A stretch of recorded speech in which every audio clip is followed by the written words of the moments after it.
잘 오셨습니다. 오늘 이 시간 하나님께서 우리에게 주신 말씀은 사무엘상 22장 1절과 2절 말씀입니다. 사무엘상 22장 1절과 2절 두 구절 말씀을 우리 함께 한 목소리로 합독하시겠습니다. 그러므로 다윗이 그곳을 떠나 아둘람 굴로 도망하매 그의 형제와 아버지의 온 집이 듣고 그리로 내려가서 그에게 이르렀고 환난당한 모든 자와 빚진 모든 자와 마음이 원통한 자가 다 그에게로 모였고 그는 그들의 우두머리가 되었는데 그와 함께한 자가 400명 가량이었더라. 아멘. 네, 저는 오늘 아둘람 공동체의 탄생이라는 제목으로 함께 말씀을 나누고자 합니다. 오늘 우리가 읽은 본문에는 장차 세워질 다윗 왕국의 씨앗이 되는 아둘람 공동체의 시작이 어떻게 되는지를 보여주고 있습니다. 저는 오늘 말씀을 통해서 여러분과 함께 이 아둘람 공동체가 어떤 배경 아래에서 탄생했는지를 살펴보고요.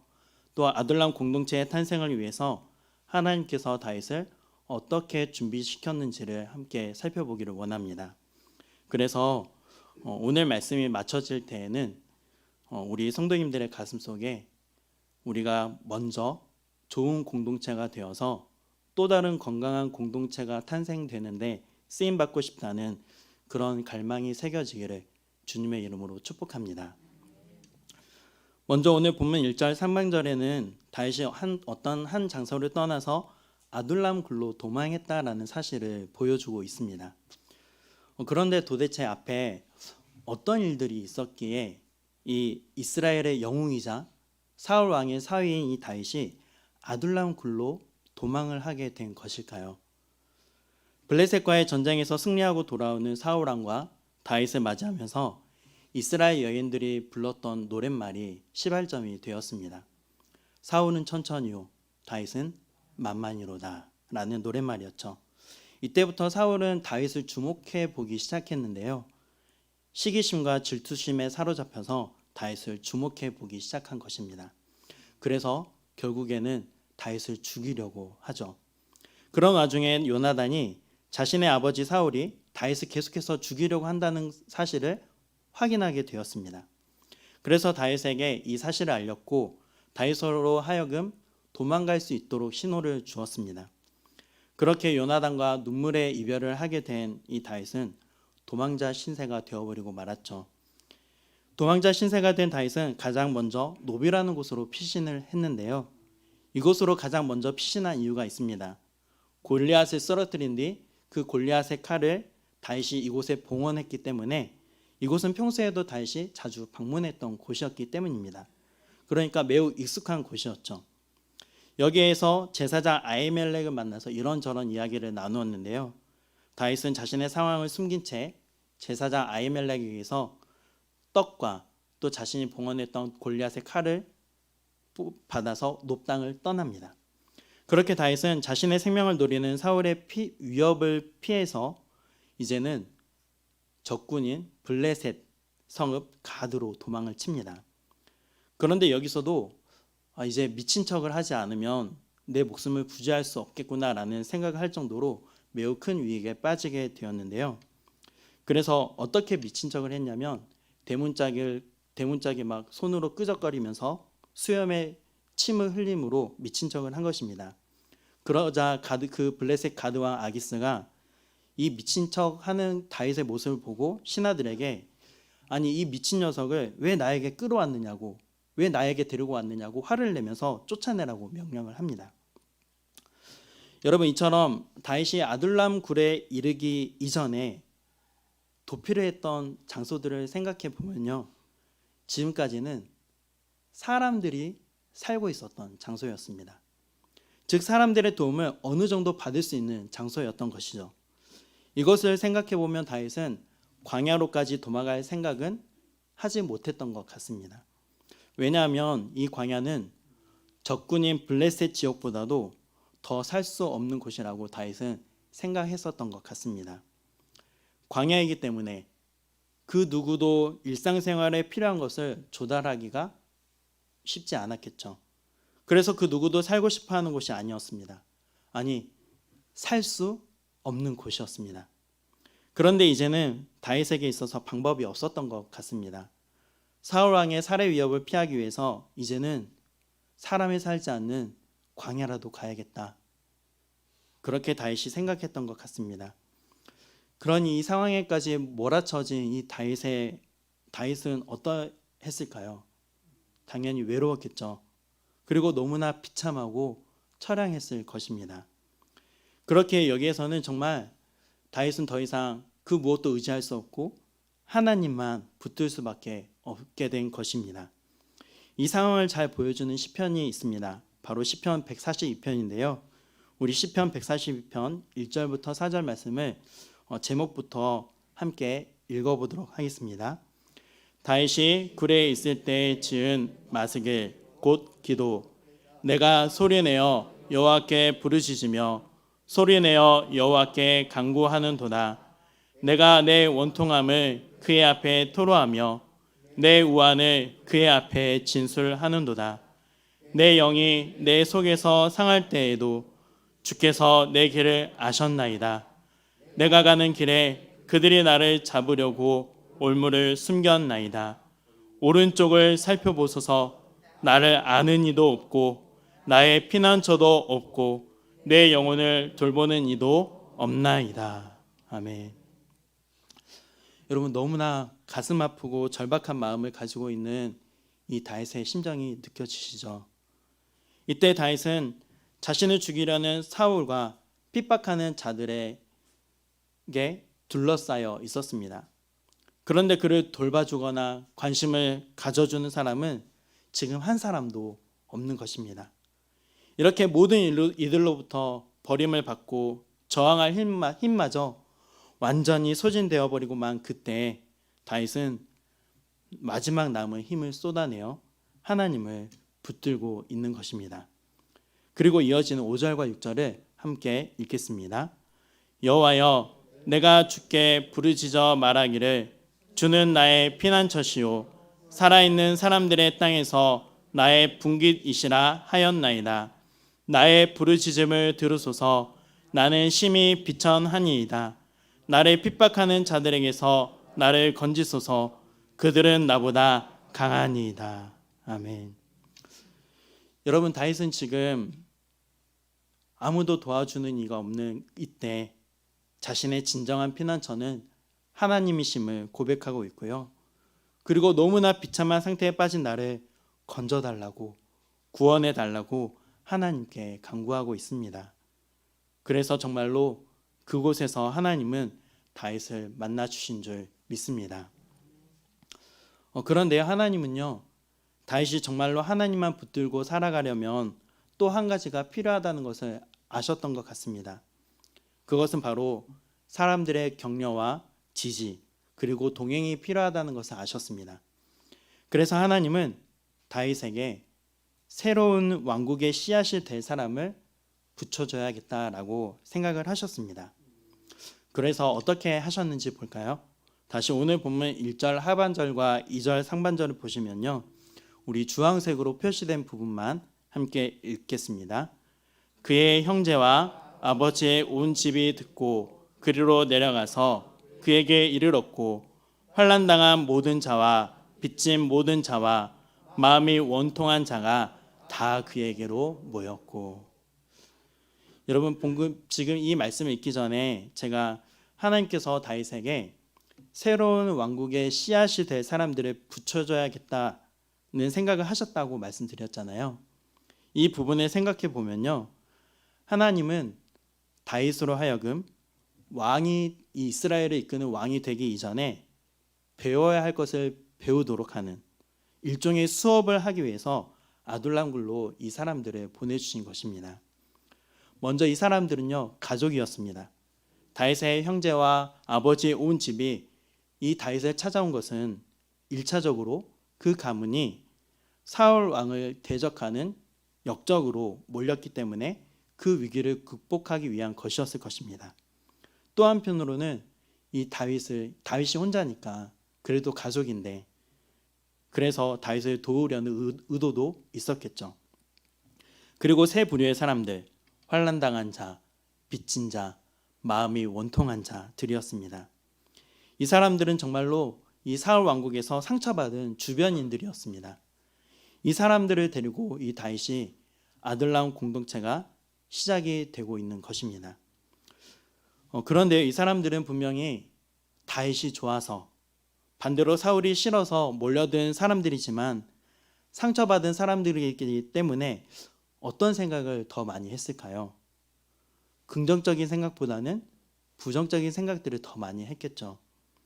자기 자신의 고통과 또 문제가 있었기 때문에 이기적인 성향을 보이는 사람들이었을 것입니다. 이 이기적인 성향의 사람들은 늘 서로 부딪힐 수밖에 없었을 것입니다. 그러면 다윗은 어떻게 이 모든 사람들을, 이 갈등들을 조정하고 이 사람들에게 하나님의 말씀을 가르침으로 성숙한 사람들로 만들어서 새롭게 세워진 이 왕국의 씨앗이 되도록 만들었던 것이었을까요? 여러분, 이 환난당한 사람들, 빚진 자들, 마음이 원통한 사람들을 데리고 다윗이 공동체를 이루어간다는 것은 결코 쉬운 일이 아니었을 것입니다.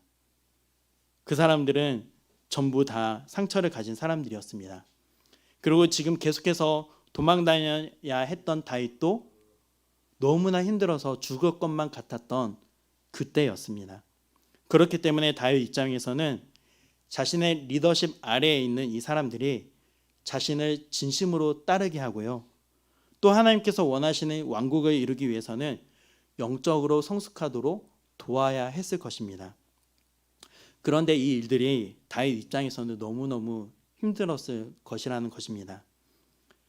그렇다면 어떻게 다윗이 이 사람들에게 영적인 리더십을 발휘할 수 있었을까요? 저는 곰곰이 생각을 해봤습니다. 그러다가 이때 다윗이 영적인 리더십을 발휘할 수 있도록 준비가 된 시간이었겠구나 하는 그런 생각이 되는 말씀이 있습니다. 바로 사무엘상 19장 18절 말씀인데요, 우리 같이 함께 읽어보도록 하겠습니다. 다윗이 도피하여 라마로 가서 사무엘에게로 나아가서 사울이 자기에게 행한 일을 다 전하였고 다윗과 사무엘이 나요스로 가서 살았더라. 아멘. 저는 이 말씀을 묵상하면서 다윗이 라마 나요스에서 사무엘을 만나서 함께 있었던 그 시간이 너무나 중요한 준비였다라는 것을 생각하게 되었습니다. 사무엘과 만났던 그 시간이 다윗으로 하여금 이 사람들을 품을 수 있는 그런 리더십을 배우는 계기가 되었을 것 같다라는 생각을 했습니다. 자, 19장 18절 말씀을 보시면 다윗은 사울에 피해서 사무엘이 살고 있는 라마라는 곳에 가서 사무엘을 만났잖아요. 그리고 사무엘에게 그동안 사울이 자신에게 행한 모든 일을 다 전했다고 하죠. 아마 이렇게 말했을 것 같습니다. 사무엘 선지자님, 제가 도대체 사울 왕에게 무슨 잘못을 했기 때문에 이렇게 제가 도망자의 신세로 살아가야 하는지 이해가 되질 않습니다. 너무나 원망스럽습니다. 저는 하나님께서 저와 함께 해주심으로 그저 이스라엘의 구원을 위해서, 이스라엘을 위해서, 왕을 위해서 열심히 일한 것밖에 없습니다. 그런데 왕께서 이스라엘 여인들의 노랫소리를 듣고서 저를 시기하고 질투하여 저에게 창을 2번이나 던져서 죽이려고 했고, 또 결혼을 빈자해서 은밀하게 죽이려고 했습니다. 그리고 이제는 더 나아가 나를 사랑해주는 내가 가장 친한 친구인 요나단과 모든 신하들에게 공개적으로 저를 죽이라고까지 명령했습니다. 저는 정말 사울 왕의 왕권을 탐한 적도 없고 그저 주어진 일을 열심히 한 것뿐인데 왜 제가 목숨의 위협을 느끼며 이렇게 도망을 다녀야 하는지 너무나 원망스럽고 이제는 정말 지쳤습니다. 여러분, 이런 다윗의 말을 들은 사무엘 선지자는 어떻게 했을까요? 저는 이 말씀을 묵상하다가요, 사무엘 선지자가 정말 아비의 마음으로 다윗의 말을 들으면서 그 다윗의 마음과 상처에 공감했을 것 같고요. 함께 눈물을 흘리며 또 안아주고 다윗을 다독여줬을 것이라고 생각을 하게 되었습니다. 정말 다윗에게 있어서 최고의 어른이 아닐까 싶습니다. 다윗은 믿음이 훌륭한 사람이었지만 사무엘은 지혜가 많은 사람이었습니다. 사무엘은 그리고 다윗의 모든 이야기를 다 듣고서 아마도 다윗에게 이렇게 이야기했을 것 같습니다. 야, 다윗, 자네의 말을 들어보니 자네가 수많은 죽음의 위협을 느꼈지만 봐라, 지금 그 모든 위협을 피하고 살아있잖니. 하나님께서 너에게 은혜를 베풀어 준 것 같구나. 그러니 사울과 맞서 싸우려고 하지 말고 사울을 향해서 하나님이 역사하실 것을, 사울을 심판할 때까지는 네가 꾹 참고 기다려야 한다라고 말했을 것 같습니다. 그래서 다윗이 어떻게 했을까요? 훗날 사울을 죽일 수 있었던 기회가 주어졌음에도 불구하고 죽이지 않고 살려보내죠. 겉옷자락 한 귀퉁이를 자른 것만으로도 마음에 찔려 했었습니다. 또한 사무엘은 지금까지 선지자로서 살아오면서 목회를 통해서 경험했던 인간에 대한 수많은 이야기들을 다윗에게 해주었을 것입니다. 인간은 이런 존재야 라고요. 이러한 경험으로 인해서 다윗이 이 아둘람 굴로에 모여든 사람들을 품고 그들을 용납하고 이해하며 영적인 리더십을 발휘하게 된 그런 배경이 되지 않았을까라는 생각을 하게 되었습니다. 이런 생각을 하게 되니까요, 이 다윗이 라마나옅에 피신해 있었던 시간은 아무것도 아닌 시간은 아니었구나. 단지 목숨을 부지하기 위해서 숨어 있기만 했던 시간은 결코 아니었구나 하는 생각을 하게 되었습니다. 또 이렇게 생각을 하는데 담임 목사님과 우리 북문교회 공동체가 또 생각이 나는 거예요. 최근 며칠간 성도님들과 대화 중에서 이 말씀을 세 번 정도 들은 것 같습니다. 가장 최근에는 엊그제 월요일에 한 권사님을 만나서 이야기를 나누게 되었는데요. 이런 말을 들었습니다.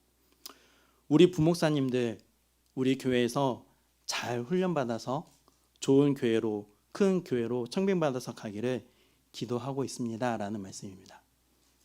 그리고 늘 인사할 때마다 목사님과 사모님 그리고 예솔이, 아인이, 이든이를 위해서 매일매일 기도하고 있습니다 라고 말씀하시는 어르신들의 그 말씀을 듣는데요. 정말 이 어르신들의 사랑에 너무나 감사해서 어쩔 줄 모르기도 합니다.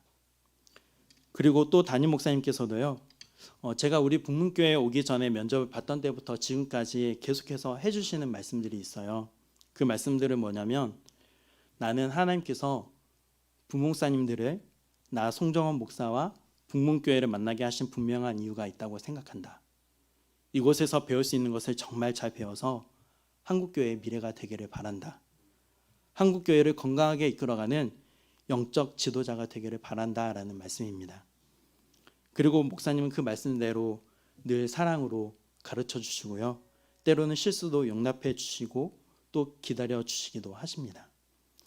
이것을 생각해 보니까 제가 담임 목사님과 우리 북문교회 성도님들을 만난 것이 저에게는 정말 매우 큰 복이라고 생각이 되었습니다. 다윗이 사무엘 곁에서 건강하고 좋은 영적 리더십을 배운 것처럼 저도 배워가고 있다는 생각을 하게 되었습니다. 그래서일까요? 마치 훗날 하나님께서 저를 통해 이루실 또 다른 아들람 공동체의 탄생을 위해서요, 담임 목사님과 우리 북문교회가 저에게 있어서 라마나옅 공동체인 것처럼 느껴집니다. 그래서 정말 너무나 감사하고요. 앞으로도 더욱 성장하고 성숙해져서 좋은 목회자가 될 수 있도록 계속해서 기도 부탁드리겠습니다. 여러분, 아둘람 공동체가 탄생할 수 있었던 이유는 바로 하나님의 인도하심 속에서 다윗이 사무엘 선지자를 통해 영적인 리더십을 발휘할 수 있도록 지도받았기 때문이고요. 또한 라마나옅 공동체를 경험했기 때문입니다. 아파하고 힘들어하고 원통해하는 지체 등을 한번 두드려 주는 것 너무나 귀한 일이죠. 얼마나 힘들었을지 공감해주고 함께 눈물 흘려주는 것 너무나 귀한 일입니다. 하지만 더 중요한 것은요, 다른 사람들에게 그리고 세상 속에서 상처받은 그 지체를 위해서 라마나요 공동체를, 아둘람 공동체를 경험하게 해주는 것이라고 생각합니다. 라마나요 공동체에는 분명 하나님을 경외하는 법을 알게 하고 하나님의 뜻이 무엇인지를 분별하고 하나님의 마음이 어떤 것인지를 알게 하는 그런 양육이 있었을 것입니다. 말씀을 함께 묵상하고 나누며 서로 가르치며 권면하면서 함께 성장하고 성숙해져 갔을 것입니다. 사랑하는 성도 여러분, 우리 북문교회가 이 라마나요 공동체와 같은 공동체가 되면 좋겠습니다.